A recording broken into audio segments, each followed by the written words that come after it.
Chapter 4. As Katie and Joe were leaving the police station, Katie said, "We should get you a phone, Joe." "No, thank you. I don't need the trouble." "What do you mean by trouble?" Katie asked as they got into the car. Joe put his seatbelt on and said, "I see people all the time connected to these newfangled phones, like smokers connected to cigarettes. It's an addiction I want no part of." Katie started the car and backed out of the parking lot.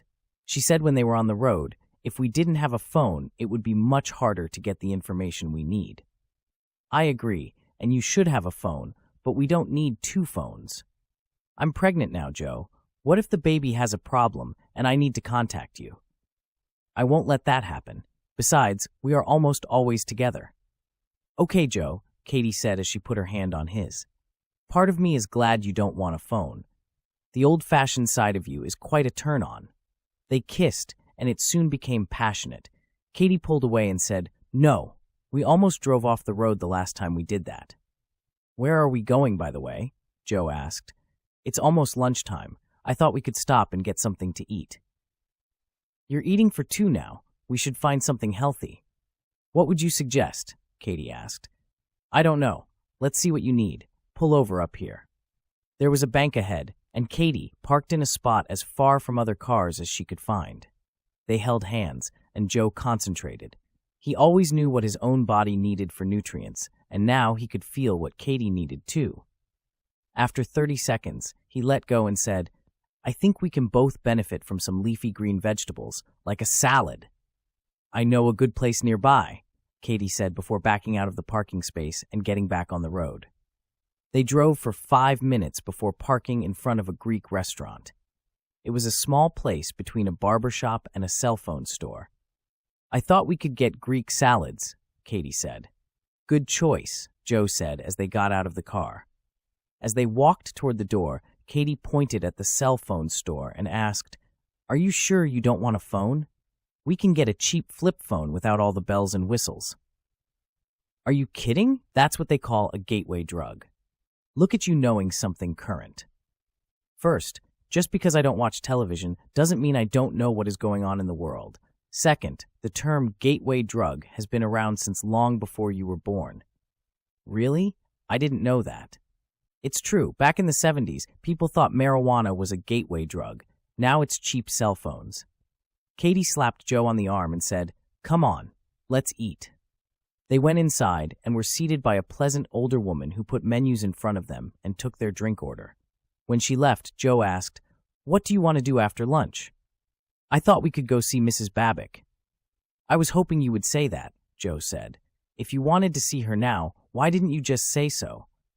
"I don't know. I guess I like it when we think alike." After lunch, Katie called Mrs. Babick, who was happy they wanted to come by. When they arrived, she greeted them at the door and said, "Come in, it's good to see you two again." They all sat in the living room, and Joe said, "We were happy that you could come to our wedding." "Oh, it was a beautiful ceremony, and I loved that resort of yours. It's so beautiful up there." "Thank you," Joe said. "It is a nice reprieve from the city." "So, what brings you to Milwaukee? I thought you two would be back to work after your honeymoon."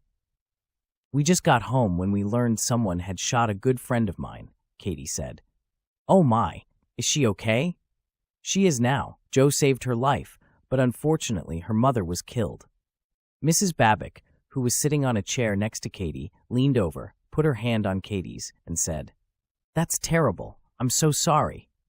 "At least we made it here in time to save my friend," Katie said.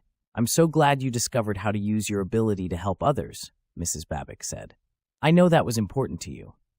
"That is one of the reasons we wanted to see you today," Joe said. "I'm not sure I am doing it right." "Really? You saved a woman's life. How can you be doing it wrong?" "He saved my life too," Katie added. "Oh, you saved the lives of 2 women. What can be wrong with that?" "Well, when I connect with someone to heal them, they also connect to me. I can feel them as if they are a part of me, but they can feel what I feel. That means I can't help someone without them knowing my secret." "Oh, that is a problem. So you're saying the person you are in contact with can feel everything you feel?" "That's right. When I helped Katie's friend, she learned more about me than I wanted to give away. I'm lucky she is willing to keep my secret, but sooner or later, someone I help won't be so nice. I see your problem. It must also be a bit disconcerting for the people you help. It's an incredible feeling, Katie said. When Joe saved me after that explosion, I thought I had died and was in heaven. I mean, I felt the pain, but there was this comforting feeling that I wasn't alone. Joe and I were connected in a way that is hard to imagine. That is something my grandmother never mentioned to me. She had experienced the healer's touch several times. I would think if she felt what you are describing, she would have mentioned that. Really? So maybe I am doing something wrong. It's possible there is a better way to connect with people, but I don't know what you could do differently. Maybe you could consciously make it a one-way connection. How would I do that? I don't know. Practice, I guess. Try it on me. Connect to me, and then try to block me out. Joe switched places with Katie on the sofa and held Mrs. Babbitt's hand. He connected with her, and she said, "Oh, wow, this is amazing. I understand now what you mean, Katie." "Shh," Joe said. "Give me a few minutes to concentrate." Everyone was quiet for a couple of minutes until Joe spoke. "Okay, now I'm going to try to block you." Everyone was silent again. After 5 minutes, Mrs. Babbitt said, "I still feel you, Joe." Joe opened his eyes and let go. "I have no idea how to block you." "I felt what you did," Mrs. Babbitt said. "You focused most of your attention on a single part of me, but you also maintained a connection with the whole. Try focusing all your attention on one thing at a time. Try to avoid any connection to the brain, mine, and yours." "I'll try," Joe said, "but 100 years of conditioning may be hard to erase." Mrs. Babbitt held out her hand and said, "Just try." Joe held her hand and connected with her again. After several minutes, he let go and said, "Did you feel anything different?" "I think it worked," she said. "Twice, for a few seconds each, I felt alone. You need lots of practice, but you should be able to help people without them knowing it." Joe got up and hugged her. "Thank you so much, Mrs. Babbitt. You've been a great help. Please, call me Katerina. After all, you are my older cousin. Besides, there's no need to thank me. You helped me even more than I helped you." They said their goodbyes, and when they returned to the car, Katie asked, "What did she mean when she said you helped her more?" She had a small tumor growing in her left breast. It shouldn't be a problem for her anymore. Katie leaned over and kissed Joe. "I don't think any wife has ever been prouder of her husband than I am right now." Katie and Joe decided to check on Ashley. When they arrived at her room, Gabe Garcia was already there. They greeted each other, and Katie said, "Have you got Ashley's statement yet?" "Yes, I did. She's been a big help." "I still can't remember what Mom wanted me to know," Ashley said. "It will come in time," Joe said. "Well, I need to get back to work," Gabe said. He handed Ashley a business card and said, "Please call me if you remember anything else." After he left, Katie said, "Where are John and your father?" "We decided that since I am feeling better, John should return to work, and the kids should be in school. Dad is arranging Mom's funeral. I wish I could be with him right now." Katie held Ashley's hand and said, "I'm sure he knows that. You've taken an enormous burden off his plate just by getting better. But now that I am better, I should be out there helping him." "You're not better," Joe said. "I mean, you are better, but you are not better enough. You still have bullet fragments inside you, and the last time I checked, there was still a little swelling around the brain. Let's work on the swelling today. We can push out the bullet fragments, but that would make a mess that would be difficult to explain. We should wait until you get home for that. We also don't want to fix the scarring until after you leave here. When do you think I can get out of here?" "Let's do a healing session first. I will know more when we're done." Joe sat next to Ashley and held her hand. He said, "I'm going to try something new. I'm going to try to feel you without you feeling me." "What? Why would you do that?" "Feeling that connection and knowing what is going on inside of me is just so incredible." "I know it is, Ashley, but I need to practice this. I want to be able to help others without giving away my secret." "Okay," Ashley said reluctantly. "You can practice on me. If I can help you to help other people, that would also be an amazing feeling. Not equally amazing, but still up there." Joe smiled and said, "Okay, here we go." He formed a connection with Ashley and tried hard to concentrate solely on her injuries. He found it hard to reduce the swelling around her brain without concentrating on the brain itself. After nearly 20 minutes, the door opened and Ashley's doctor came in. "How are you feeling today, Mrs. Taylor?" "I feel fine." She said, "When can I go home?" The doctor looked at her chart and said, "People around here are calling you the Miracle Woman. You were given last rites yesterday, and today you are ready to go home. If this were the Middle Ages, people would have thought you were a witch." "You called her a miracle woman," Katie said. "That implies an act of God, not the devil." "I merely repeated what people are saying. I am a man of science," the doctor said. "I need to examine you, Mrs. Taylor. Would you like your guests to leave until we are finished?" "No, I want them to stay."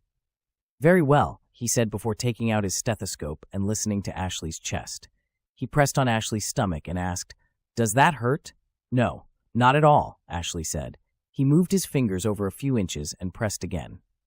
"What about now?" "No, I don't feel any pain," Ashley said. He looked at her chart again and said, "There's no indication on your chart that you were given any medication today. Is that correct?" "That's right. Nobody gave me anything." "So, what does your science tell you now?" Joe asked. "I'm sure there is a logical reason why her health has improved so quickly, but I am stumped as to why that is." "So what about sending me home? When can I leave?" "I'm going to order a few more tests. I don't understand what happened to you, and I don't want to send you home until I am certain I haven't missed something. Let's give it one more night, and we'll revisit the question in the morning." "Okay, doctor. Thank you," Ashley said. The doctor walked to the door, turned, and said, "I'll admit that I wish I could take credit for you getting better, but I say this truthfully, that whatever, or even whoever, caused this amazing recovery, I am very happy for you, and I am also very sorry for the loss of your mother." "I appreciate that, doctor," Ashley said as he left the room. When the door closed, Joe said, "Okay, tell me, what did you feel?" "Well, I could tell you were struggling at the beginning. I could feel you off and on for a while. Gradually, the times I couldn't feel you got longer and longer. You still need practice, but you'll get there. Thanks for letting me use you as a guinea pig, Ashley." "No, not a guinea pig. I was more like a sparring partner." "That's exactly right. If I want to get better, I need a sparring partner." He looked at Katie and said, "I need a couple of sparring partners." Katie smiled and asked, "What do you think about her condition?" "I think she's ready to go home now, but we've already drawn too much attention to her. Staying here another day wouldn't hurt." "I don't mind playing sick for you, Joe, but I need to be out of here before Mom's funeral." "I understand," Joe said. "I suspect the doctor will release you tomorrow." The door opened, and Ashley's father came in. He hugged Ashley and said, "I can't believe it. You look so good. I always thought you were my miracle child, and now I know it." "I always thought you were my miracle dad, too," Ashley said. Her dad hugged Katie and shook Joe's hand. "Thank you both for everything you have done," he said. "We didn't do anything," Katie said. He looked at Katie momentarily and said, "I don't know if Ashley's healing was a result of pure luck, a miracle from God, or something in the middle. I just can't shake this feeling that you two were involved somehow. I know that sounds crazy, but don't worry. I won't mention it to anyone else." Katie smiled and said, "I think it's time for Joe and me to get going." She turned to Ashley and said, "We'll come by and check on you in the morning." When they returned to Katie's car, Joe asked, "So, what do you want to do now?" "We're going back to the hotel." "The hotel? It's still early." "Watching you help others today has not only made me very proud, but it has also put me in a mood. When we get back to our room, you are going to make love to me until I tell you to stop, and then you are going to do it some more. Now that's an order I can't refuse." Last Rites continues on the next video. For more information on this book and others by this author, please visit charleshuss.com.